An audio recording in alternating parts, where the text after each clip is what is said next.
चित्त शुद्ध लागतं. बाबासाहेब आंबेडकरांचं सगळ्यांना ज्ञात आहे, बोर्डाची परीक्षा आहे आणि तालुक्याच्या गावाला परीक्षा. लोक गावात येऊ देत नव्हती महाराज. खरं तर ही जात पात सगळं संपलं पाहिजे. खरा तो एकची धर्म, जगाला प्रेम अर्पावे. मला सांगा, गावच्या बाहेर झोपडी टाकली आणि घरून पीठ आणलं होतं.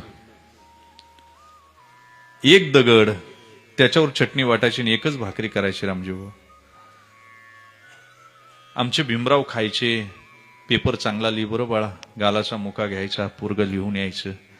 पेपर संपले आणि बाबासाहेबांच्या नंतर लक्षात आलं की आपला बाप रोज एकच भाकर करत होता, आपण गेल्याच्या नंतर काय खात असेल.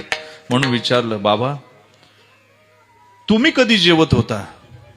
त्यावेळेस म्हाताऱ्यानं गाल खोल गेलेले, दाढी वाढलेली, डोळ्यातून पाणी आणलं, मिठी मारली. भीमराव, या म्हाताऱ्याचं पोट गव्हाच्या पिठानं भरणार नाही, बाजरीच्या भाकरीनं भरणार नाही. ज्यावेळेस तू शिकशील, मोठा होईल आणि लोक तुला साहेब म्हणतील, त्यावेळी या म्हाताऱ्याचं पोट भरेल. किती शुद्ध यातना आहे, मला विचार, किती विचार आहे. तुम्ही कधीतरी विचार करा. छोट्या छोट्या बाबासाहेब आंबेडकरांची आई सुद्धा तेवढी ताकदवान होती.